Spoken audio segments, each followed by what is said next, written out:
Sa gitna ng abalang kalsada ng San Marcelino Street, Ermita, kahit alas 8 na ng gabi, nanatiling mabagal ang daloy ng trapiko. Ang dahilan, isang babaeng tila nawawala sa sarili ang pasuray-suray na naglalakad sa gitna ng daan. Hindi alintana ang malalakas na busina at sigaw ng mga driver, patuloy lamang siya sa kanyang paglalakad, tila bingi sa ingay ng paligid. Miss, ano ba? Gusto mo bang masagasaan? Kapag nangyari yan, kami pa ang mapapahamak, sigaw ng isang driver, puno ng pagkabahala at inis. Napansin ng driver ni Alejandro, si Mang Fernando, ang kakaibang kilos ng babae. Sir, mukhang lasing ang babaeng yan, bulong niya kay Alejandro, habang patuloy na tumititig sa dalaga. Hindi na nakatiis si Alejandro at bumaba ng kanyang sasakyan. Sir Alejandro, huwag na kayong makialam, paalala ni Mang Fernando. Nako, baka mapahamak pa tayo. Dati na akong nagtrabaho sa isang amo na mahilig sumaklolo sa mga ganitong sitwasyon. Ayun, napangasawa niya ang babaeng tinulungan niya. Mawawalan na naman ako ng trabaho. Ngunit hindi pinansin ni Alejandro ang babala. Mabilis niyang nilapitan ang dalaga, na tila hindi alintana ang panganib ng kalsada. Miss, ano ba ang ginagawa mo? Gusto mo bang magpakamatay? Tanong niya, puno ng galit at pag-aalala. Isang driver ang sumigaw mula sa kanyang bintana, "Shota mo ba yan? Kunin mo na nga, lasing yata eh." Hindi ko siya kilala, sagot ni Alejandro, habang pilit na hinayla ang babae palayo sa gitna ng kalsada. Ano ba? Sino ka para makialam sa akin? Sigaw ng babae, sabay tulak sa dibdib ni Alejandro. Galit na galit ako sa mundo. Kaya ako naglasing dahil sawa na ako sa mga boss kong walang kwenta. Teka, kaya ka ba nandito para magpakamatay? Hindi mo ba naiisip kung anong mangyayari kung masagasaan ka? Hindi lang buhay mo ang mawawala, kundi pati ang katahimikan ng mga taong mapapahamak dahil sa'yo, sermon ni Alejandro, habang hawak pa rin ang palso ng dalaga. Ang mga mata ng babae ay unti-unting napuno ng luha. Bakit ba? Wala namang nakakaintindi sa akin. Wala na akong pakialam. Ngunit sa kabila ng kanyang galit at lungkot, naramdaman niya ang tunay na malasakit sa mga salita ni Alejandro. Sa gabing iyon, sa kabila ng ingay ng kalsada, isang estranghero ang nagbigay ng liwanag sa kanyang madilim na mundo. Teka, sino ka ba? Bitawan mo nga ako, galit na sigaw ng babae habang nagpupumiglas upang makawala sa pagkakahawak niya. Ngunit sa halip na bitawan, mas hinigpitan pa ni Alejandro ang kanyang kapit. Matatag ang kanyang mga hakbang habang dahan-daang hinayla ang dalaga papunta sa gilid ng kalsada. Sa wakas, unti-unting bumilis ang daloy ng trapiko, at nagsiyalisan ang mga sasakyang kanina pa naipit sa lugar. Pakialamero ka, bulyo ng babae, halatang lasing, habang papalapit ito sa kanya na tila may balak. Sa di kalayuan, tahimik na nakamasid si Mang Fernando ngunit hindi napigilan ang magkomento. Nako, sir, kita ko na ang ganitong eksena, sigaw nito. Hahablutin niya ang suit jacket mo, tapos susubsob yan sa katawan mo. At ang malala, baka susukan ka pa. Napailing si Alejandro sa narinig ngunit hindi niya maitatanggi na mukhang ganoon na nga ang mangyayari. Nang halos abot kamay na ng babae ang kanyang suit jacket, mabilis siyang umiwas. Dahil dito, nawalan ng balanse ang dalaga at napasubsob sa malamig na sementadong kalsada. Aray, sigaw ng babae habang gumugulong sa sahig. Sa halip na mag-alala, hindi napigilan ni Mang Fernando ang tumawa ng malakas. Mang Fernando, huwag naman ganyan, saway ni Alejandro, sabay kamot sa kilay. Kawawa naman siya. Aba, sir, hindi ko naman siya pinagtatawanan ng masama, pero nakita ko na kasi ang ganitong eksena dati. Alam mo, sir, nasa iyo ang desisyon.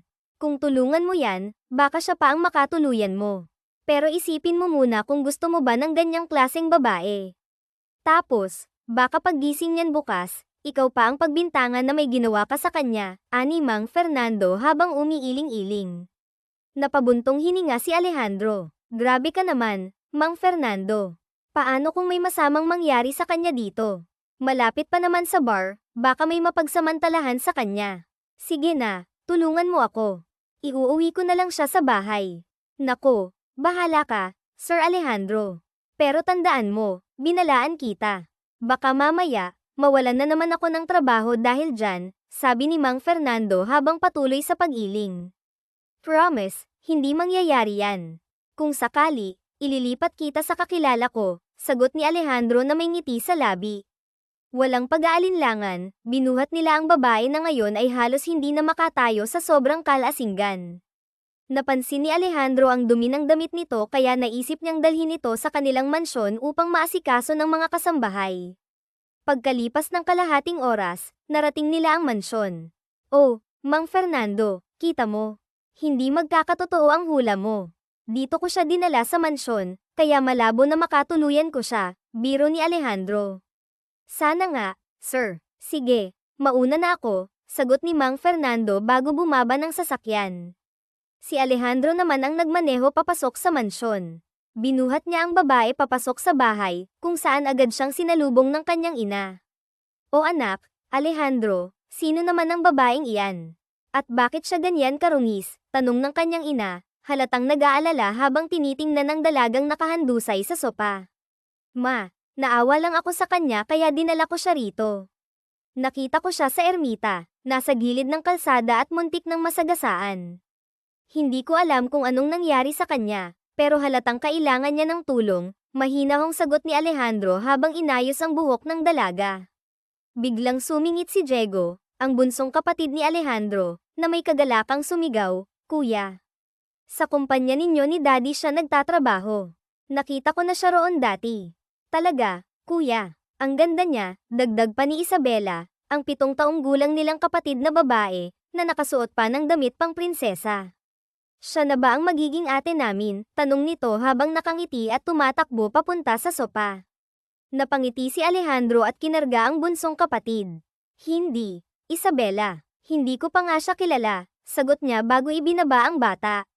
Agad namang lumapit si Isabela sa dalaga at sinuri ito. Samantala, kinuha ng kanilang ina ang ID na suot ng babae. Oo nga, anak, mukhang empleyado nga siya sa kumpanya ninyo. Pero bakit kaya siya napunta sa ganoong sitwasyon? Tanong ng kanyang ina habang iniisip ang posibleng dahilan. Tumango si Alejandro at saglit na nag-isip. Ma, baka kailangan niya ng pahinga. Ilalagay ko muna siya sa isa sa mga guest room para makapagpahinga ng maayos. Bahala ka na, anak. Pero tandaan mo, alagaan mo siya ng maayos. Mukhang marami siyang pinagdadaanan, sagot ng kanyang ina na puno ng malasakit. Binuhat muli ni Alejandro ang dalaga, ngunit sa halip na dalhin ito diretso sa kama, dinala niya ito sa banyo. Maingat niyang inilapag ang babae sa gilid ng bathtub at binuksan ang tubig upang ipaghanda ito ng paliligo. Tinawag din niya ang isa sa kanilang kasambahay upang tumulong. Habang inaayos ang dalaga, napansin ni Alejandro ang kanyang natural na kulot na buhok na lampas balikat. Napabuntong hininga siya at napangiti. Akala mo kanina, maiisahan mo ako ng suka, ha? Ayan tuloy, puro gasgas ang mukha mo, biro niya habang hinawi ang buhok ng babae mula sa mukha nito. Ngunit sa hindi inaasahang pagkakataon, biglang hinawakan ng babae ang kanyang jacket at mahigpit na hinayla ito. Napasubsob ang mukha ni Alejandro sa balikat ng dalaga, at bago pa siya makaiwas, doon na siya sinukahan. Grabe naman, napasigaw si Alejandro habang pilit na iniiwas ang sarili. Sa kabila ng sitwasyon, hindi niya maiwasang matawa sa nangyari. Ah, ano ba yan? Sinukahan mo pa ako. Napaatras si Alejandro habang pilit na nililinis ang sarili. Naiwan ang dalaga na patuloy pa rin sa pagsusuka, tila walang katapusan. Grabe naman siya. Gaano karami ba ang kinain niya? Parang walang nauubos, bulong niya sa sarili habang naglalakad papunta sa kanyang kwarto, halatang iritado ngunit hindi maitatanggi ang bahagyang awa sa dalaga. Kinabukasan, isang kakaibang tanawin ang bumungad sa dalaga, 2 cute na bata ang nakatunghay sa kanya habang siya'y natutulog. Napabalikwas siya, halatang naguguluhan. Sino kayo? Nasaan ako? Sunod-sunod niyang tanong habang pilit na inaalala ang mga nangyari. Hello po. Kamusta na po ang pakiramdam mo? Tanong ng batang babae na si Elda, puno ng ngiti sa mukha. Ate, sigurado akong masakit ang ulo mo kasi uminom ka ng alak kagabi. Ganyan din si Kuya Alejandro noon, di ba? Kuya Diego, sabat ni Isabela, sabay tingin sa kanyang kuya. Ah, medyo masakit nga ang ulo ko, sagot ng dalaga habang hawak ang noo. Sinulyapan niya ang paligid, pilit na iniintindi kung nasaan siya. Siya nga pala, mga bata, kayo ba ang tumulong sa akin? Wala akong maalala, tanong niya, halatang naguguluhan pa rin. Hindi sila. Ako, biglang sabat ni Alejandro habang papasok sa kwarto. May hawak itong tasa ng kape at maluwag ang ngiti sa labi. Ikaw, sino ka naman? Tanong ng dalaga, bahagyang nag-aalangan ngunit halatang nagpapasalamat.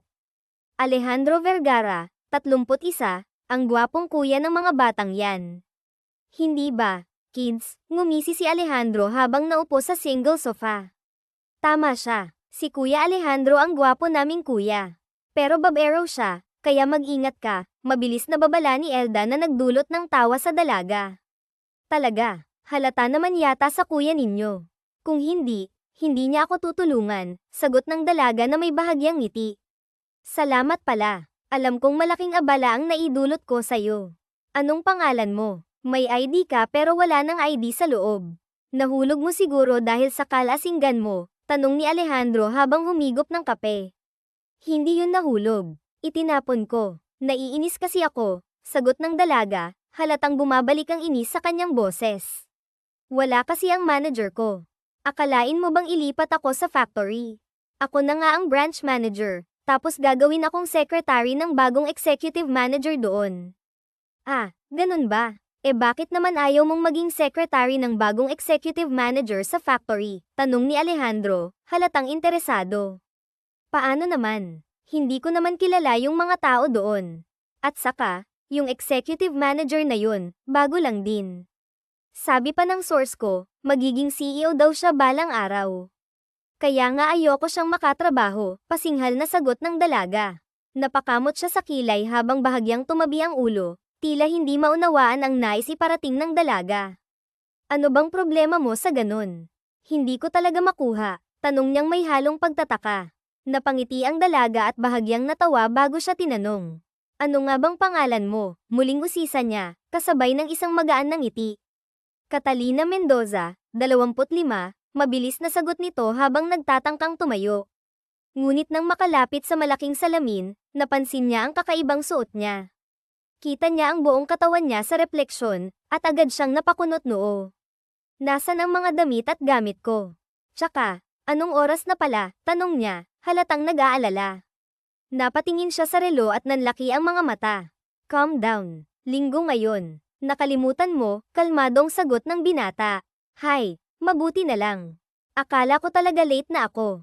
Ayoko pa namang nakakaltasan ng sweldo, bulalas niya, halatang nakahinga ng maluwag. Bakit, kapag late, may bawas ang sweldo?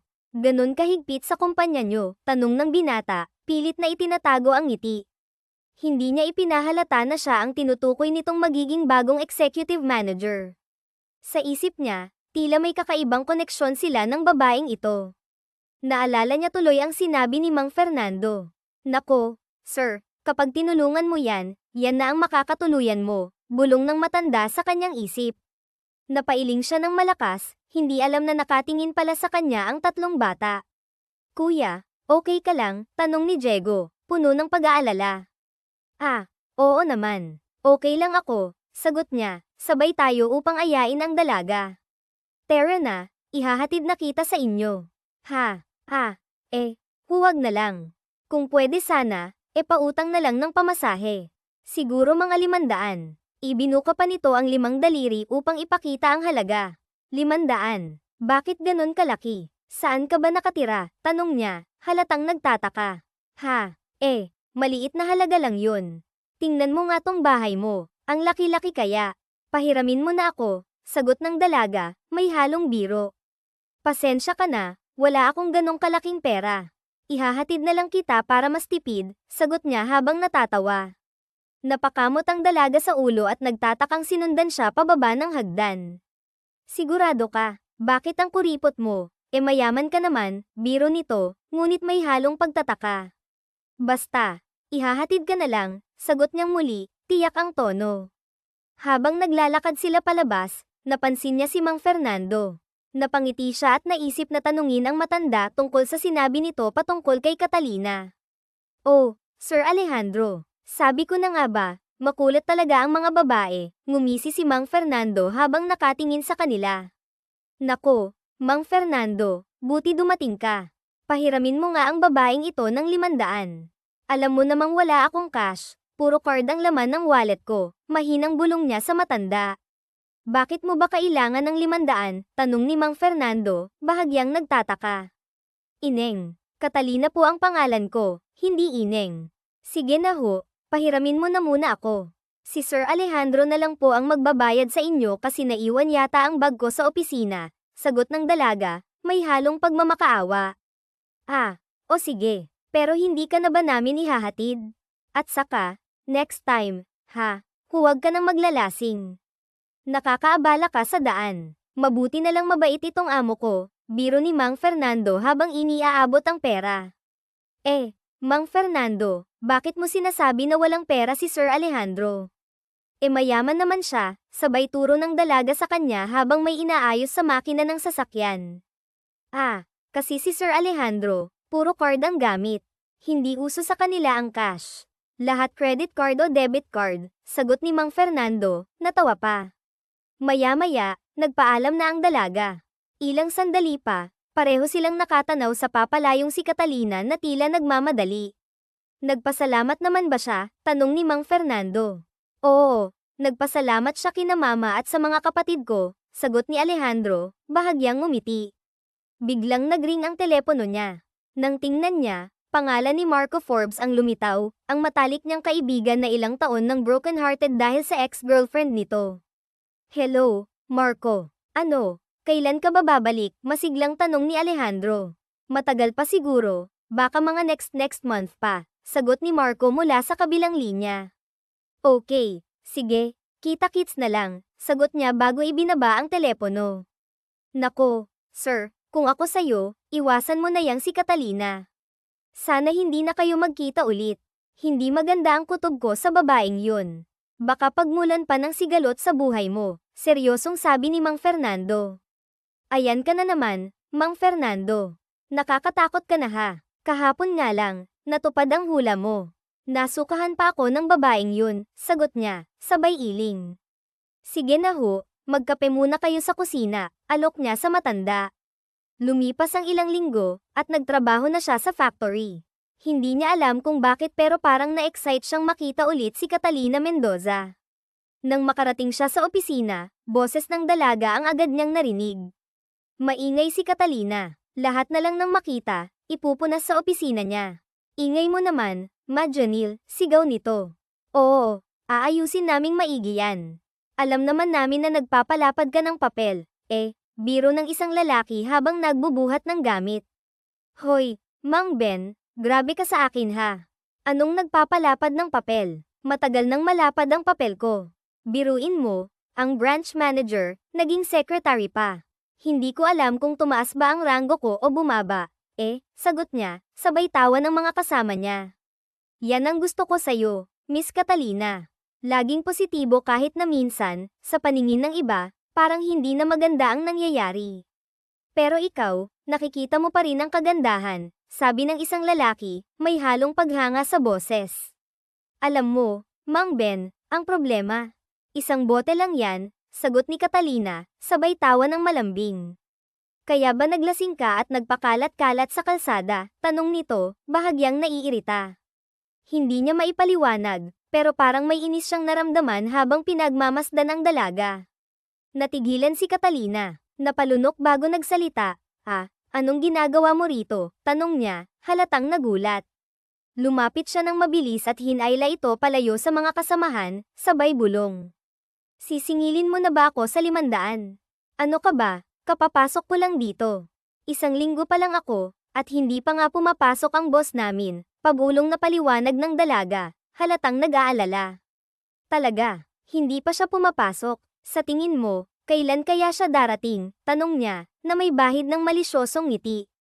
Mr. Vergara, malakas na tawag ng isa sa mga manager ng factory. Napalingon ang dalaga, at nanlaki ang kanyang mga mata. Agad niyang tinakpan ang kanyang bibig gamit ang kamay, halatang nagulat. Kanina ka pa ba rito, Mr. Vergara? Tanong ng isa pang admin staff, sabay tingin kay Catalina. Miss Mendoza, kanina mo pa siya kasama. Bakit hindi mo pa siya dinala sa opisina niya? Tanong pa nito, halatang may bahid ng paninisi. Kasi, Nauutal na sagot ni Catalina, hindi alam kung paano ipapaliwanag. Mukhang marami ka pang iniisip, Miss Mendoza, bigla niyang sinabi. Halika na, para masimulan na natin ang meeting, dagdag niya, sabay tapik sa balikat ng dalaga. Sumunod si Catalina, halatang kinakabahan. Pagdating sa opisina, agad siyang hinarap nito. Bakit naman hindi mo sinabi agad na ikaw pala ang magiging boss ko? Ang dami-dami ko pang nasabi tungkol sa'yo noong nasa mansyon kayo, reklamo ni Catalina, halatang nag-aalala. Alin? Yung sinabi mong ayaw mo akong maging boss? O yung kaya ka naglasing dahil hindi mo gusto na nalipat ka rito sa factory? Tanong niya, nakangiti. Okay lang yun sa akin. Sa tingin ko, destiny natin to. Kahit hindi kita nakita noong gabing yun sa kalsada, magkikita at magkikita pa rin tayo. Ganun ba? At okay lang yun sa'yo. Hindi ka galit, hindi ka naiinis. Wala kang balak na gantihan ako o pahirapan, tanong ni Catalina, halatang nagdadalawang isip. Napangiti siya at tinitigan ng dalaga. Wala, pero, Miss Mendoza, siguraduhin mong handa ka na. Kasi, simula ngayon, marami tayong gagawin. Ano ka ba, Catalina? Ganyan ba ang tingin mo sa akin? Kung masama akong tao, edi sana hindi nakita si Nagip sa kalsada nung gabing yun. Nakakatawa ka nga, tapos nung gabi sa banyo, sinukahan mo ako. Nagalit ba ako kinabukasan? Hindi naman, hindi ba? Pinahiram pa nga kita ng 500 galing sa wallet ng driver kong si Mang Fernando. Kaya sana, huwag ka nang mag-isip ng masama. Tumalikod siya at lumakad pabalik sa kanyang upuan na nasa harap ng table. Sa sumunod na araw sa factory, maaga siyang dumating dahil naisip niyang marami siyang aasikasuhin. Nang lala ng day, Nuan Densom. Catalina da Densom Han N.A. Kibuak Vao, Anti-HYC Dang Banron Voisa Sinang Nantrong XUNG. Catalina Vu VMINHNGNGUI Van Han Mahi Moklon TUI Mo Tasha, Vaban M. Nako, Ma'am Catalina, ang bait mo naman sa amin. Yung dating secretary ng naunang manager dito, hindi naman ganyan kabait sa amin. Ang aga mong dumating at binigyan mo pa kami ng pandesal at kape, mo sinang nanlon TUI, Mang Rafael, Lane Tieng Ken NGI. NGHEV, Catalina Chi CUI Vadap, naku, Mang Rafael, okay lang po yun. Ang sabi nyo nga po, parte ito ng pagpapalakas ko. Nagpapalakas po ako sa inyo para kapag nagkaroon naman ng botohan, hindi na kami malaipat ni Sir Alejandro. Catalina Hagiyong, Sinowi that NHOD Kong INGHETHY, nung VN Lot Vao Tayan, nung una po kasi, aaminin ko, ayoko sanang malaipat rito kasi ang akala ko masama ang ugali ng bagong boss natin. Bakit ngayon? Gusto mo na ba rito? Tanong ni Mang Canner, ang pinakamatandang operator sa XUNG. Mabilis na tumango si Catalina. Kasi ho, sasabihin ko na sa inyo, si Sir Alejandro may utang akong 500 sa kanya. Naisip ko, kung iboboto siya sa susunod na 6 na buwan bilang CEO ng buong kumpanya na ito, hindi na niya ako sisingilin. Nagtawanan ang mga kausap niya. Bakit kayo natatawa? Huwag niyo akong tawanan. Seryoso kaya ako, kunot noong sabi ni Catalina. Oo nga lang, Ma'am Catalina, ang babaw naman ang dahilan mo. Parang 500 lang, bara lang yun kay Sir Alejandro, biro ni Mang Henner. Hindi po totoo yan, sagot ni Catalina, sabay kumpas ng daliri. Ang totoo, si Sir Alejandro baon sa utang. Alam niyo po, wala siyang pera. Mahirap pa siya sa daga. Puro po siya credit card sa wallet niya. Ibig sabihin, mahirap lang siya. Lalong nagtawanan ang mga matatandang lalaki. Ano ka ba, Ma'am Catalina? Paano mangyayari yun? Anak ng may-ari ng kumpanya si Sir Alejandro, giit ni Mang Baldo. O siya, Baldo, Canner, at Henner, tayo na. Magsimula na tayong bumalik sa trabaho, sabi ni Mang Rafael sa mga kasama, nang mapansin ang presensya ni Sir Alejandro sa di kalayuan.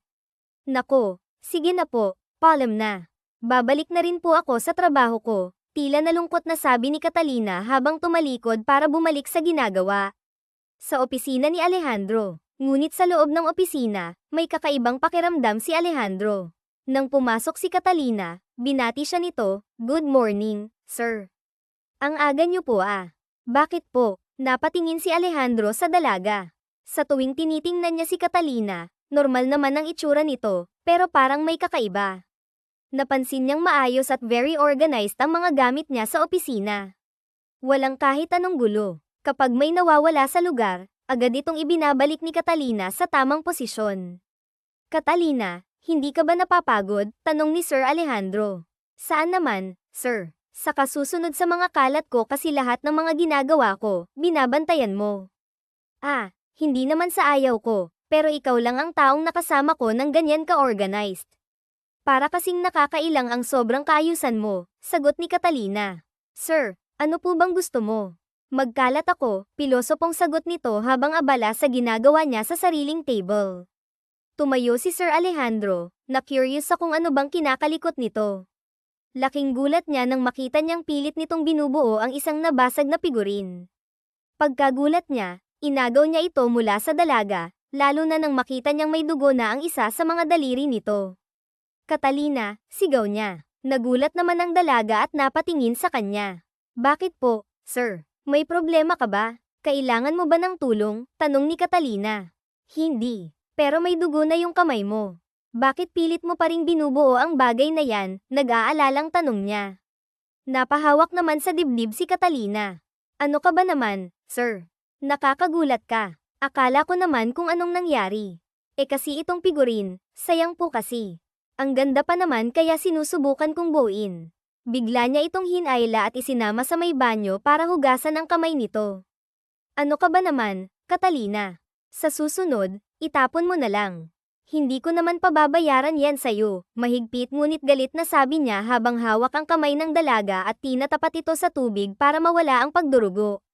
Nang matapos, agad niyang kinuha ang medicine kit at nilagyan ng gamot at bandage ang sugat nito. Kanina lang ang saya-saya mong nakikipagkwentuhan sa mga operator, ngayon duguan na ang kamay mo. Akala ko naman paperworks ang ginagawa mo. Tapos na po yung mga trabaho ko. Lahat po ng report, nagawa ko na, sagot ni Catalina. Ikaw, sir, okay ka lang ba? Baka na-stress ka kasi marami kang problema. Napakunot naman ang noo niya. Ha, ano namang po problemahin ko? Di yung mga utang mo. Hindi ba't baon ka sa utang? Ang sabi kasi ng lola ko, yung mga tao raw na palaging credit card ang laman ng wallet, baon sa utang yan. Kaya nga sabi ni lola, huwag na huwag daw akong tatanggap o gagamit ng credit card o kahit na anong card pa daw yan kasi mababaon daw ako sa utang. Baka hanggang leeg na ang maging utang ko, seryoso pang kwento ni Catalina. Hindi niya naiwasang matawa ng malakas. Hindi niya maunawaan kung paanong naisip nito ang bagay na yun. Dahil lang sa hindi niya ito nabigyan ng 500 pesos ay naisip na nito ang mga ganang bagay. Akala niya kanina ay biro lang ang mga sinabi nito sa mga matatanda, pero doon niya lang naisip na totoo pala sa loob nito ang mga sinasabi. Hanggang sa mag-uwian na silang lahat, nasa isip pa rin niya si Catalina, ang wordo nitong mga sinasabi at ginagawa. Hanggang sa nakita niya itong hinihila ng mga kalalakihan at may babaeng isinasama sa loob ng bar. Ayoko nga, sabi. Pinagalitan na nga ako ng lola ko nung nakaraang gabing uminom din ako. Sumama ako sa inyo, nawala pa yung mga gamit ko. Bitiwan niyo ako. Ayoko, sigaw ni Catalina habang pinipilit siya ng 3 lalaki at babae. Hindi na siya nagpaalam kay Mang Fernando. Bumaba na siya dahil nakastop naman sila. Nako naman, hindi talaga maiwasan ni Sir Alejandro na hindi makialam sa babaeng yun, naiiling na lang na sinundan ng tingin ng amo. Nang makarating doon, agad na sinaway ni Alejandro ang mga ito. Hoy, bakit niyo siya pinipilit? Ikaw, sino ka ba? Pakialamero. Gusto lang naming turuan ang mga normal na buhay tong sinto-sinto na to. Salot sa lipunan ang mga katulad niya. Agad na nasapak ni Alejandro ang lalaki. Anong pinagsasabi mo? Galit na tanong niya habang kinukwelyuhan pa ang lalaki. Napansin niya sa suot nitong ID ang kumpanyang pinapasukan ng mga ito. Kumpanya nila, sir, sila yung nagpainom sa akin nung isang gabi. Sabi nila iinom lang daw ako para mawala ang mga problema ko. Yun pala, nanakawin nila ang mga gamit ko. Hindi ko na nga nakita inis na paliwanag ni Catalina, kasabay ng masamang titig na ipinukol niya sa mga lalaki at babae. Anong pinagsasabi mo? Abnormal. Hindi pa ipinangbayad mo sa mga nainom mong alak, sabi ng isang babae. Shut up, ngayon alam ko na ang totoong nangyari. Lahat kayo, sasampahan ko ng kaso, galit na sagot ni Catalina habang dinuduro ang mga ito isa-isa. Pagkatapos, hinawakan na siya ni Alejandro sa kamay at isinama. Yabang, iyon na lang ang huling narinig nila mula sa mga tao habang nasa kotse na sila. Naisipan ni Alejandro na pauwiin na lang si Mang Fernando. O siya, sige, sir. Magtatak na lang po ako. Pauwi, kayo na pong bahala dyan kay Ma'am Catalina. Ingat kayo, paalam nito. Catalina, saan ka nga nakatira? Tanong niya. Agad naman itong sinabi ni Catalina kaya nagmaneho na si Alejandro ng tahimik. Tahimik lang din si Catalina. Kahit saang anggulo niya tingnan, okay naman ang dalaga. Sa pisikal na pangangatawan, ayos din ito, walang pinagkaiba sa ibang mga babaeng nakilala niya. Kaya naging palaisipan sa kanya kung bakit tinatrato ng ganoon ng mga iyon ang dalaga. Hanggang sa dumating na sila sa tapat ng bahay ni Catalina.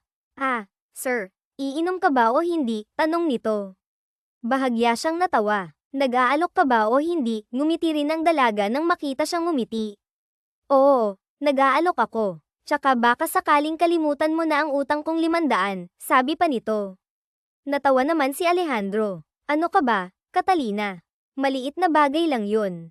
Kalimutan mo na. Huwag mo akong isusumbong kay Abuela ha. Narinig ang Abuela ko, sagot ni Catalina bago bumaba sa kotse niya. Tsaka lang din siya bumaba. Abuela, Abuela, tawag nito. Halika, sir, pasok ka. Ito ang bahay namin. Ang ganda 'di ba? Ang abuela ko at ako ang nag-aalaga ng mga yan. Itinuro pa ni Catalina ang mga halaman at bulaklak na nasa gilid ng kanilang bakuran. Napansin ni Alejandro na organisado ang lahat sa labas pa lang ng bahay ng mga ito. Tapos, nakakita siya ng basag na paso na binuo, kaya naalala niya ang figurin na pilit nitong binubuo. Sir, halika na. O sige, nandito na ako. Pasensya na agad na siyang pumasok sa bahay nito. Doon ay sumalubong sa kanya ang abuela nito. Oh, iya, ang gwapo naman ng boss mo. Kailan pa kayo nagkakilala? Mabuti naman, ay ho, at naisipan mong ihatid ang apo ko, bungad ng matanda sa kanya. Abuela, ikukuha ko lang po ng juice si sir ha, pagpapalam ng dalaga. Nako, wala tayong juice. Ang mabuti pa, bumili ka ng family size sa labas. Abuela, wala nang family size ngayon. 1.5 na lang po o di kaya kasalo. Huwag niyo na po akong uutusan ng family size ha. Palagi na lang akong napagtatawanan sa may tindahan ni na Aling Sholing, parang batang nagmamaktol ang dalaga. Napangiti na lang si Alejandro habang pinagmamasdan ang maglola. O siya, kahit na ano pang itawag dyan, ay soft drinks pa rin yan, sabi pa ng matanda sa apo. Umalis naman itong muli para bumili nga sa labas. Nang makita ng matanda na nakalabas na ang apo ng gate, hinawakan siya nito at tinuro ang mahabang sopa na gawa sa kawayan. Naupo sila ng sabay roon, at nahulaan niyang may sasabihin ang matanda. Sir Alejandro na lang po, abuela. Walang problema, saad niya. Alejandro, napansin mo ba yung apo ko?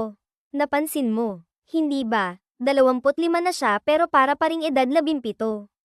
Alam ko kasi meron siyang mild autism pero mild lang naman. Halos wala na nga Hindi ba, hindi mo napansin?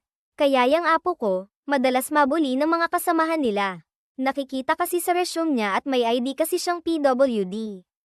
Kaya yung iba, kapag nakikita nila yun nagsasamantala o kaya naman pinaglalaruan siya o pinagtatawanan. Maayos naman siyang tingnan. Hindi mo nga mahahalata sa kanya na ganoon siya. Kaya nga naaawa ako sa kanya dahil nung isang gabi, pilit siyang pinainom ng mga kasamahan niya. Alam mo bang alalang-alala ako sa kanya nung magdamag siyang hindi nakauwi? Totoo bang ikaw ang nakakuha sa kanya? Opo, abuela, huwag na po kayong umiyak. Mabuti na lang po at ako ang nakakita sa kanya.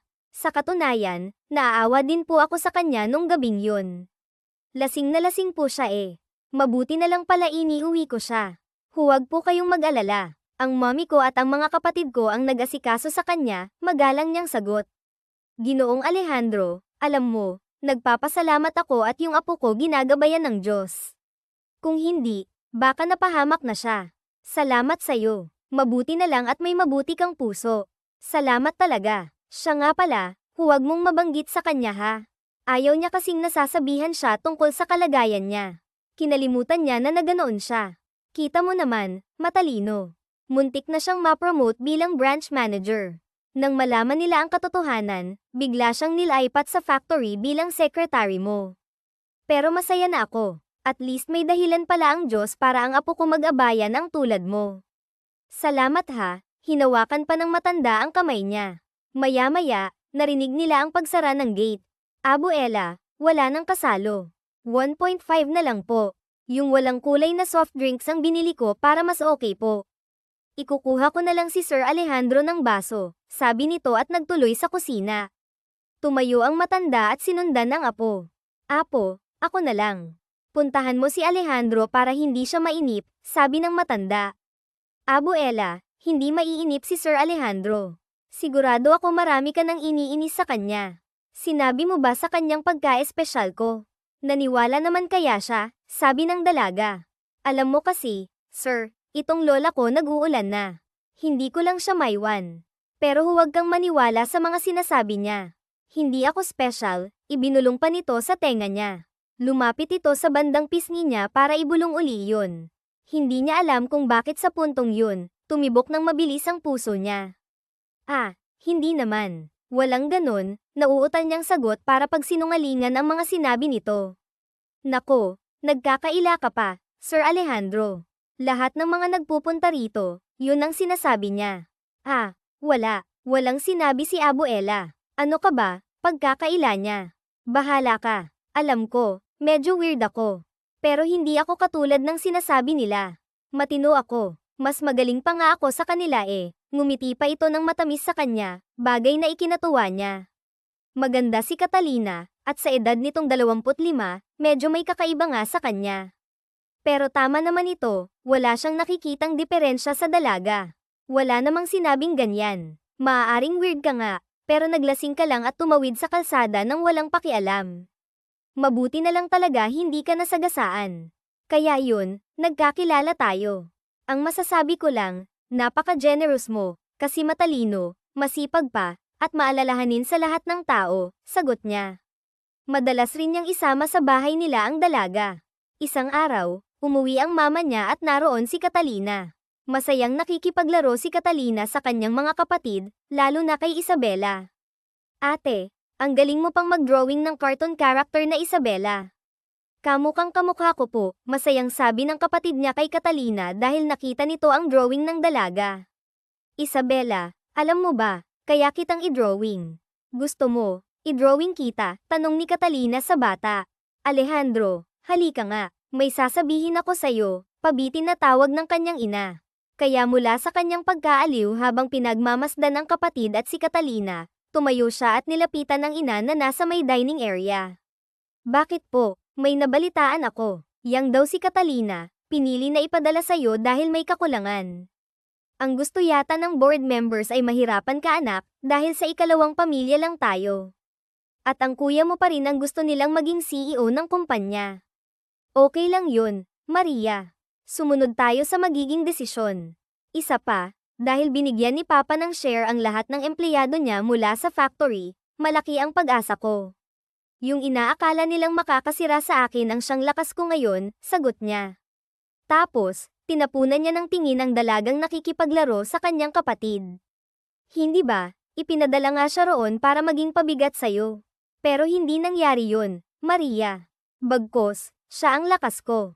At dahil sa kanya, napapagaan ang trabaho ko at ng lahat sa factory. Totoo ang sinabi mo na she's not ordinary. Pero hindi siya pabigat, she's very special. Pakiramdam ko nga, ma, nahuhulog na ako sa kanya. O hindi, I think I'm falling in love with her, buong pag-amin niya sa kanyang ina. Natapik siya ng kanyang ina. Are you sure, anak? Ayoko lang na magaya ka sa papa mo. Ayokong ang mga magiging anak mo o pamilya mo ay makatulad sa nangyari sa atin, payo pa ng ina. No, Maria, yun ang pinagkaiba namin ni Papa. Hinding-hindi ako magmamahal ng dalawa o magkakamali pagdating sa pag-aasawa. Sisiguraduhin ko na yung isang babae lang ang mamahalin ko at papakasalan, sagot niya ng may kumpiyansa. Na pero naging babero ka, anak, at labis ko yung kinatakot na baka isang araw gayahin mo ang papa mo. Mabuti naman at narinig ko yan mula sa'yo. At kung siya ang pipiliin mo, wala akong magiging tutol. Kahit na sino bang mahalin mo, hindi ko tututulan. Salamat, anak. Nagbago ka ng isip, nayakap siya ng kanyang ina. Oy, sina Mama at Kuya Alejandro nagdadrama. Ate O. Tingnan mo sila, itinuro pa sila ni Isabela kay Catalina. Magmula noon, mas naging malapit si Alejandro kay Catalina. Lalo niyang hinayaang mahulog ang kanyang loob sa dalaga. Dumating na siya sa puntong gusto na niyang ipagtapat sa dalaga ang kanyang nararamdaman. Kaya inaya niya ito sa isang park matapos silang magtrabaho. Bakit tayo nandito, sir? Kasi, Catalina, may gusto sana akong sabihin sa'yo. Okay lang kaya yon? Tanong niya. Tumango naman ang dalaga at ngumiti sa kanya bago sumagot. Oo naman. Ano ba yon? Tungkol ba sa work ko? May hindi ka ba nagustuhan sa trabaho ko? Nako, hindi Wala kang ginawa na hindi ko nagustuhan. I mean, lahat ng tungkol sa'yo gusto ko. Gusto na nga kita ang ibig kong sabihin, I love you, nauutal niyang pagtatapat. Sa buong buhay niya, noon lang siya nakadama ng ganitong klaseng pagkautal at kaba. Napatingin sa kanya si Catalina. Gusto rin kita, pero okay lang bang pag-isipan ko pa kung magiging tayo na nga? Kasi na-trauma na ako doon sa ex ko. Paano kung malaman mo rin na kakaiba ako kaysa sa ibang babae? Tapos, gumuhit ang lungkot sa mukha ng dalaga. Catalina, I want you to know na kung ano man ang malaman ko at sabihin nila, wala akong pakialam. Una pa lang, nagustuhan na kita at lalo pang nahulog ang loob ko sa'yo nang makilala kita ng lubusan. And I think we are destiny. Alam kong tayo ang para sa isa't isa. Pero may mild autism ako. Paano kung malaman ng pamilya mo ang kaibahan ko sa isang normal na babae? Oo nga, mild lang, pero makikita pa rin nila ang intellectual disability ko. Katulad ng nangyari noon sa amin ng ex ko. Mahal na mahal ko siya noon, pero iniwan niya rin ako dahil nalaman niya at ng pamilya niya. Para hindi na siya away ng family niya, nag-decide na kaming maghiwalay. Paano kung ganun na naman ang mangyari sa'yo? Kaya kahit nagugustuhan kita, pinigilan ko ang sarili ko kasi ayokong mahirapan ka. Kaya ngayon, baka aalis na lang ako sa trabaho. Ngunit hindi na nito naituloy ang mga sasabihin dahil nayakap na niya ito ng mahigpit. Huwag mong gagawin yan, Catalina. Yan ang isang bagay na huwag mong gagawin, ha? Mahal kita at handa kitang ipaglaban sa kahit na sino ang darating para hadlangan ang pag-ibig ko sa'yo. Akin ka lang, at pangako ko sa'yo na aalagaan kita. Mamahalin kita ng higit pa sa buhay ko. Kaya please, pumayag kang maging girlfriend kita at pakasalan. Dahil doon, napaluha si Catalina. Kasi nauutal nitong sabi. Ano, hindi ako makahinga, ang higpit mong yamakap, dagdag pa nito. Agad siyang napakales sa pagkakayakap. Sorry, mahal kasi kita at ayokong umalis ka sa tabi ko. Makakapangako ka ba na hindi mo gagawin yun? Kahit na anong mangyari, hindi mo ako iiwan, tanong niya habang nakatitig sa mga mata ng dalaga. Ikaw dapat ang mangako kasi madali lang para sa'yo ang iwan ako, Ako, hindi naman. Mahal din kita, sagot ng dalaga, ngunit agad na niya itong nahalikan sa mga labi. Nanlaki ang mga mata ni Catalina at napabuka ang dalawang palad nito, hindi alam kung gagantay ba ng yakap at halik sa kanya. Alam niyang natural lang yun para sa dalaga. Nang maghiwalay sila, nakatulala lang si Catalina. Catalina, bakit ka nakatulala? Nakangiti niyang tanong. Kasi alam mo bang yun ang first kiss ko? Ikaw pala ang first kiss ko, pabiglang sabi ng dalaga. Dahil sa narinig niya, natuwa siya. Naisip niyang mabagal pala ang ex nito, bagay na ikinatuwa niya. Ed, okay, masaya ako na ako ang first kiss mo. Kaya sana, huwag mong gagawin yung sinabi mo, ha? Dito ka lang sa tabi ko. Ngunit literal ang pagkaunawa ni Catalina, kaya sumiksik ito sa katawan niya. Mula noon, ang bawat araw para sa kanya ay puno ng saya at ligaya. Habang lumilipas ang araw at buwan, kinapanan niyang matapos ang desisyon. Dahil rin sa dalaga, wala na siyang balak na ipaglaban ang kanyang katungkulan bilang CEO ng buong kumpanya. Masaya siya at kontento na siya sa factory. Hanggang isang araw, pag-uwi niya, ginulat siya ng isang bisita. What's up, bro, malakas na bati ni Marco Forbes sa kanya. Ang kanyang matalik na kaibigan at kababata, halos sabay na silang lumaki nito at nagkaisip. Pareho sila ng gusto at kinagigiliwan sa lahat ng bagay. Madalas na nga silang mapagkamalang kambal dahil magkasundo sila sa lahat. What's up, bro? Kailan ka pa dumating? Kahapon pa. Sorry ha, hindi kita agad napuntahan. Alam mo naman, di ba? Dati nung nakatira kami sa probinsya ng Ilocos, sabi ko sa'yo, may naging girlfriend ako doon at inuna ko siyang puntahan. But sad to say, wala na sila roon. Nandito na raw sila sa Manila. Kaya yun, naisipan na lang din kitang puntahan dito sa bahay mo. Grabe, sobrang busy mo raw sa trabaho at sa jowa. Totoo ba? May girlfriend na ang playboy na tulad mo? Ano, hindi ba fling lang yan? Baka naglalaro ka na naman ng mga babae, ha? Marco naman, hindi na. This time, nakilala ko na ang F1 ko. Kaya umanda ka na, ihanda mo na yung pangmalakasang regalo mo, nakangising sabi niya. Talaga lang, ha? Nako, ano kaya ang taste mo sa babae? Ako kasi, nagsisisi ako. Hindi talaga ako makamove on sa ex-girlfriend ko. Mahal na mahal ko pa rin siya at alam kong malapit na kaming magkita. Nag-hire pa nga ako ng private investigator, and I know soon, makikita ko na ulit siya. At this time, ipaglalaban ko na siya, sabi ni Marco. Bakit mo ba kasi siya hiniwalayan at hindi pinaglaban? Dapat kung mahal mo, ipinaglaban mo kahit na sino pang humadlang, sagot niya. Dahil sa puso at isip niya, walang kahit na sino ang makahadlang sa pag-ibig niya para kay Catalina. Next time, ipapakilala kita sa girlfriend ko. Girlfriend, hindi shota. Makalipas ang 3 araw, nasa opisina sila ni Catalina. Abala silang pareho sa mga trabaho pero hindi nakakalimutan ni Catalina ang paalalahanan siya sa lahat ng mga gagawin niya, maging sa pagkain.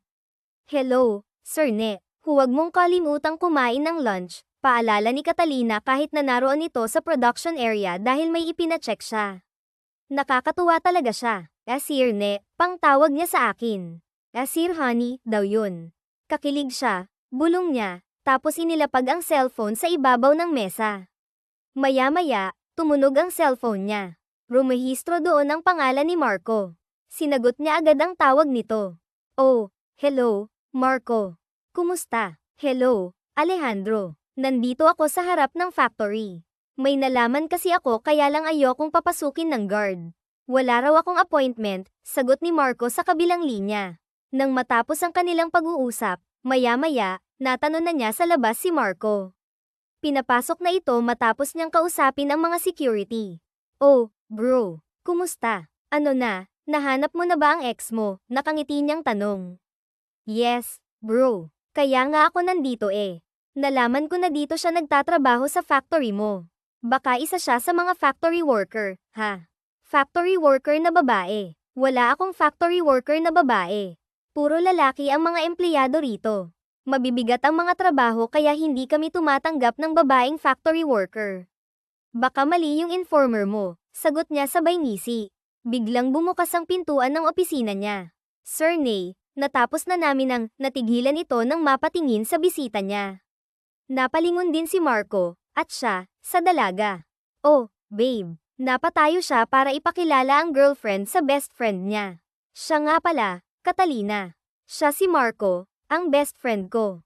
Kada rating lang niya galing Las Vegas. Ngunit hindi niya naituloy ang mga sasabihin nang makita niyang halos pamatak ang luha ni Catalina, habang si Marco naman ay nakatitig lang sa dalaga. What? Bulalas niya. Hindi siya makapaniwala dahil gets na niya kung bakit ganoon na lang ang reaksyon ng dalawa. Hindi siya makapaniwala na ang babaeng ex ni Marco ay girlfriend na niya ngayon. Napatalikod si Catalina at agad na lumabas ng opisina niya. Agad na nasundan ni Marco ang dalaga. Catalina, nahawakan nito ang kamay ng dalaga ngunit mabilis iyong binawi ni Catalina, at hindi nito tinitingnan sa mga mata si Marco. Catalina, please, tingnan mo ako. Galit ka pa rin. Nakalimutan mo na ako. Akala ko ba ako lang ang mamahalin mo? Akala ko ba maghihintay ka sa akin? Anong maghihintay? Kailan ako nangako? Wala akong pangakong binitawan, Marco.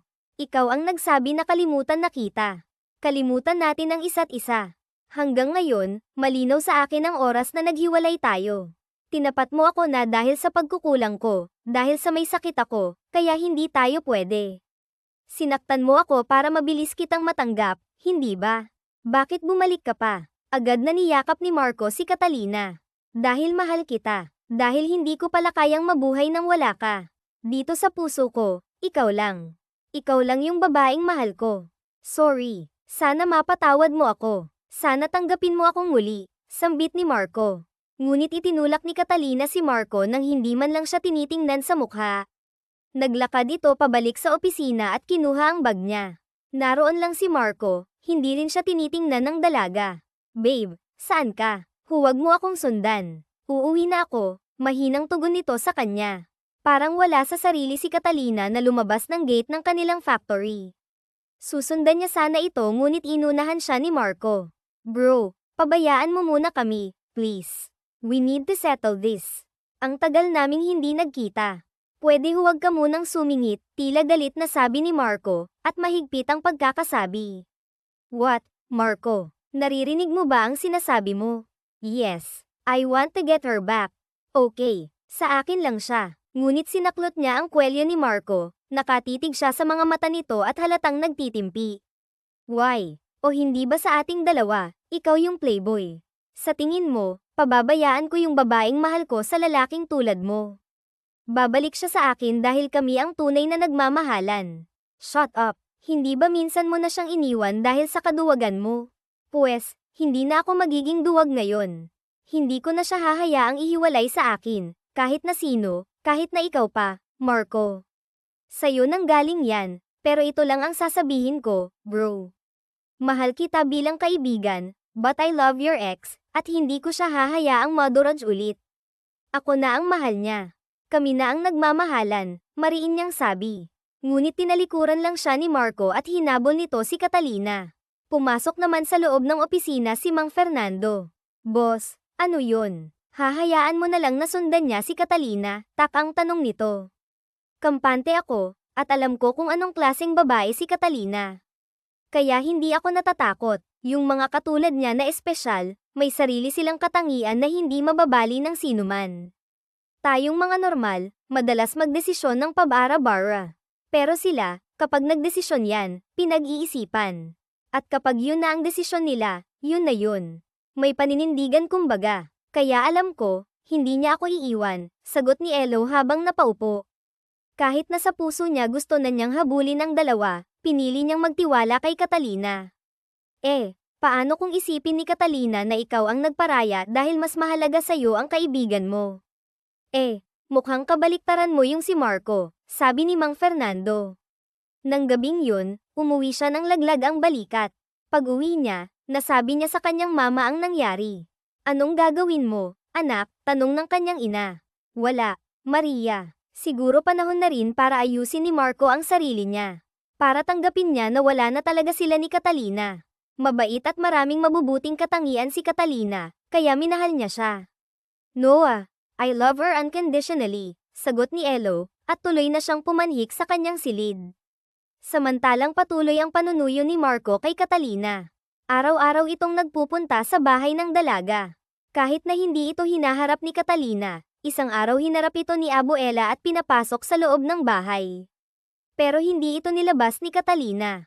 Alam mo, Marco, yung apo ko, matagal na siyang nagtiis. Pinatawad ka na niya. Ano pa bang gusto mo? Bakit parang sinisisi mo pa siya na nagawa niyang mahalin si Sir Elo? Pinagtagpo sila ng tadhana sa panahon na kailangan nila ang isa't isa.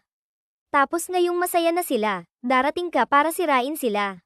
Anong klase kang lalaki? Kung talagang mahal mo si Catalina, pababayaan mo siya kung saan siya liligaya, sabi ng lola ng dalaga. Pero, Abuela, ako ang mahal niya. Kami ang nagmamahalan. Kahit na 5 taon kami nagkahiwalay, hindi ko siya nakalimutan. Tapos ilang buwan pa lang silang magkakilala ni Elo, sasabihin niyo na siya na ang mahal ni Catalina. Ay, damuho ka, sabay batok ng matanda kay Marco. Aray ko, Abuela, bulalas nito. Marco, ako'y walang galit sa'yo. Pero sinaktan mo ang apo ko sa mga salita mo. Sinabi mo sa kanya na dahil sa kakulangan niya kaya mo siya hiniwalayan. Doon pa lang, pinatay mo na ang puso ng apo ko. Ipinamukha mo sa kanya na hindi sapat ang pagkatao niya para mahalin mo. Kaya kung ako sa'yo, pag-isipan mo. At alamin mo kay Elo kung ano ang pinagkaiba niyo ni Elo bilang lalaki. Baka sakaling matauhan ka. At sa susunod, hindi ka na magkakamali, payo ng matanda. Kaya nang sumunod na gabi, nagkita si Marco at Elo sa isang lugar sa ermita. Doon napili ni Elo na makipagkita at makipag-usap. Sa isang bar naman, malapit sa lugar kung saan niya unang nakilala si Catalina. Alam mo, Elo, nagtiwala ako sa'yo, di ba? Hindi ko pa sinasabi na until now, hindi pa ako nakaka-move on sa ex ko. Di ba ikaw sa lahat ang nakakaalam kung gaano ako nagdurusa at nagsisisi dahil iniwan ko at hiniwalayan ang mahal ko? Bakit naman siya pa, sa lahat ng mga babae, ang minahal mo? Bigla nitong dinampot ang bote ng alak, tsaka tinungga. Ang ginawa niya, sinaklot niya si Elo sa suot na polo at dinala sa labas ng bar. Itinuro ang kahabaan ng kalsada kung saan samot-saring mga sasakyan ang nagdaraan. Marco, makinig ka. Alam mo ba na sa kahabaan ng kalsadang ito, si Catalina, wala sa sarili, lasing na lasing, halos masagasaan na siya. Alam mo ba kung bakit? Dahil sa mga taong humusga sa kanya. Sa tuwing babanggitin ang kapansanan niya at isusumbat sa kanya, para na siyang pinatay.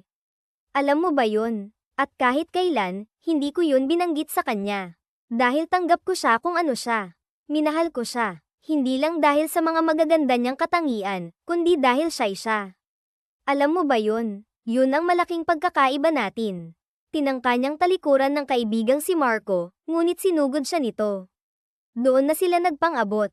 Nagkasakitan sila, at walang umawat sa kanila hanggang sa napagod sila sa pagsusuntukan. Magkatalikurang napasandal sa isa't isa.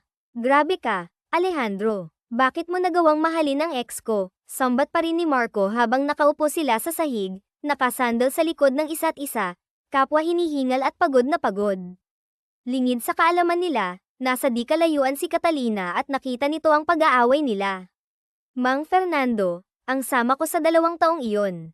Ako ang dahilan kung bakit sila nag-aaway, sabi nito kay Mang Fernando. Nako, hindi, ganyan talaga ang totoong magkaibigan. Kung minsan, nagkakaroon ng dahilan para subukin ang katatagan ng kanilang samahan. Pero alam ko na hindi ka nila pareho isinuko. Hindi ka isusuko ni Alejandro kasi alam kong mahal ka niya, sabi ni Mang Fernando. Mang Fernando, may 500 ka ba riyan? Wala sa loob na tanong ni Catalina habang nakatuon ang paningin sa 2 lalaki. Naku naman, uutangan mo na naman ako. Wala sa oras ang pangungutang mo, natatawang sagot ng matanda. Kasi hindi ko pa nababayaran yung utang ko kay Sir Alejandro.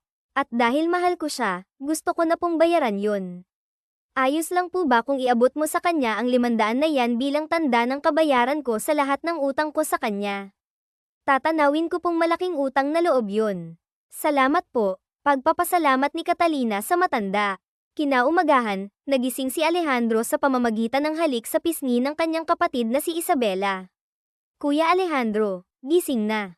Ang dami mo pong pasa at black eye. Magapo yung mga mata mo, sabi ng bata na halos maiyak nang magmulat si Alejandro. Isang mata lang ang naidilat niya. Marahan siyang bumangon. Maya-maya, ang ina naman ang pumasok. Anak, ilagay mo ba itong mga yellow dyan sa paligid ng mga mata mo? Grabe naman ang naging pag-aaway ninyo ni Marco, naaawa siyang pinagmasdan ng ina. Kuya, nag-aaway pala kayo ni Kuya Marco. Akala ko ba mag-best friend kayo? Tanong ni Isabela. Oo naman, Isabela. Ang tunay na magkaibigan, kung minsan, nag-aaway rin, sagot niya sa kapatid. Pero ito pa lang ang unang beses na nag-away kayo, at nakakalungkot na tungkol pa ito sa isang babae. Si Catalina ba talaga ang mahal ninyong pareho? Tanong ng ina. Hindi ko po isusuko ang mahal kong babae. Alam kong mauunawaan ako ni Marco, sabi niya. Ngunit biglang may kumatok sa pintuan. Maya-maya, sumungaw ang ulo ni Mang Fernando. Nakakagulat ka naman, Mang Fernando. Bakit narito po kayo? Mualang-galang na sa inyong lahat, kasi si Catalina, nakita kayo kagabi na nag-aaway ni Marco. Ipinabibigay niya itong 500. Bayad daw sa lahat ng utang niya sa'yo. Sabi pa niya, sana'y maging maligaya kayong magkaibigan at ayaw niyang makita kayo na nagkakasiraan dahil sa kanya. Paliwanag ng matanda. Ha, Mang Fernando naman, Bakit ngayon mo lang sinabi ang lahat ng ito? Tanong niya. Eh kasi, ang tagal mong matulog.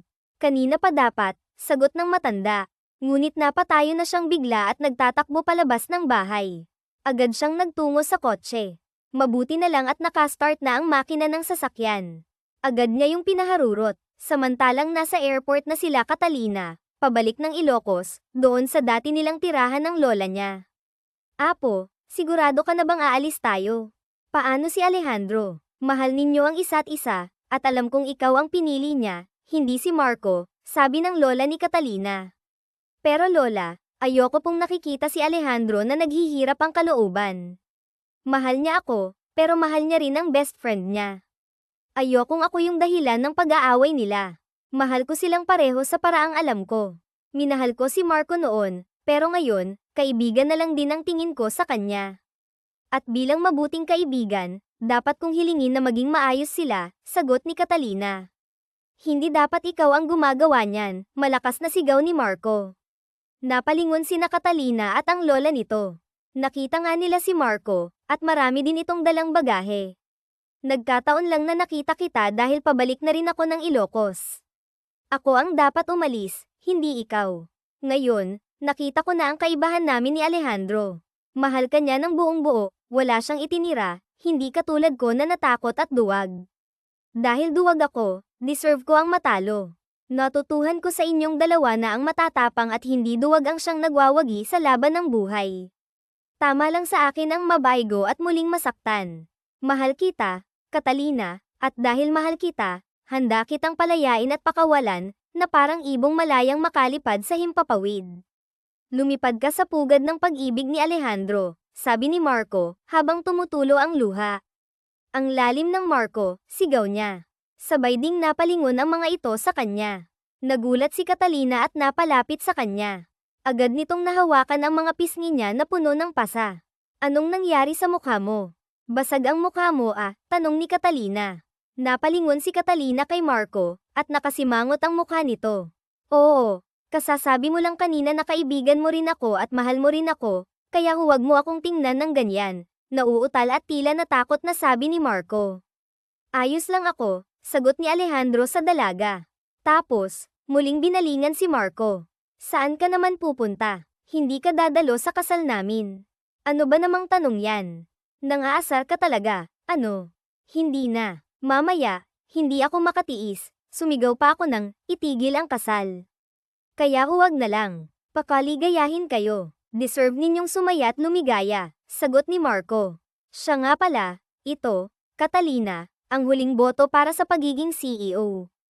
Ibigay mo yan doon sa oras ng botohan, bili ni Marco, sabay abot ng pulang sobra, kung saan naglalaman iyon ng boto niya. Dahil isa pala ito sa may pinakamalaking shares of stock sa kumpanya nila. At ang tunay na dahilan ng pagbabalik nito ay para ibigay ang boto nito. Nagkamayan ang magkaibigan, at sa puntong yun, alam ni Catalina na hindi nasira ang samahan ng mga ito na inabot na ng dekada. Matapos ang araw na iyon, isang linggong lumipas at nagsimula ang botohan. Dahil sa pulang sobre na dala ni Catalina para iaabot sa mga kinauukulan sa kumpanya, ang boto ni Mr. Marco Forbes ay nagsasabing si Alejandro Vergara ang susunod na CEO ng kanilang kumpanya. Dahil doon, doble ang kanilang ipinagdiriwang. Kasunod naman noon ay ang kanilang kasal ni Catalina na ginanap sa isang malaking simbahan sa Manila. Mabuhay ang bagong kasal! Yehey, malakas na sigaw ni Mang Fernando. Yes, Mang Fernando, hindi po kayong nawala sa eksena. Ang bait po ng kuya ko, di ba? Sabi ni Isabela. Oo nga, sana nga po, Mang Fernando, sa kwento namin, ikaw pa rin ang driver namin, sabi ni Alejandro, na masayang nakamasid sa kanilang kuya na ikinasal. Samantalang nasa hotel na sila dahil bukas na ang kanilang flight patungong Ilocos, si Sernay ay mapang-akit ngunit tila nahihiya. Anong tawag mo sa akin, Janina? Tanong niya. Ano yun, babe? Ang ganda mo. Parang gusto ko nang magpatay ng ilaw, sabi niya nang umupo sa kama si Catalina. Sernay, ano kasi? Si Abuela. Atubiling sabi nito. Oh, anong nangyari kay Abuela? Tanong niya. Kinabahan na baka mamaya ay naroon pala ang lola ng asawa niya sa loob ng kanilang silid. Ano? Kasi sabi ni Abuela isuot ko raw to ngayong araw ng kasal natin. Tingnan mo, tapos bigla nitong ibinuka ang suot nitong bathrobe. Nanlaki ang mga mata ni Alejandro.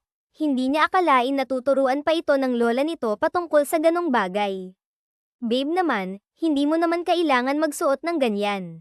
Mahal kita at maakit ako kahit na anong suot mo. Ikaw talaga, nayakap niya ito.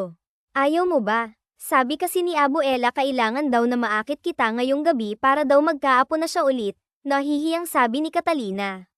Napakamura, babe. Bale na basta palagi mong tatandaan, mahal kita at ikaw lang ang pinakamagandang babae sa paningin ko.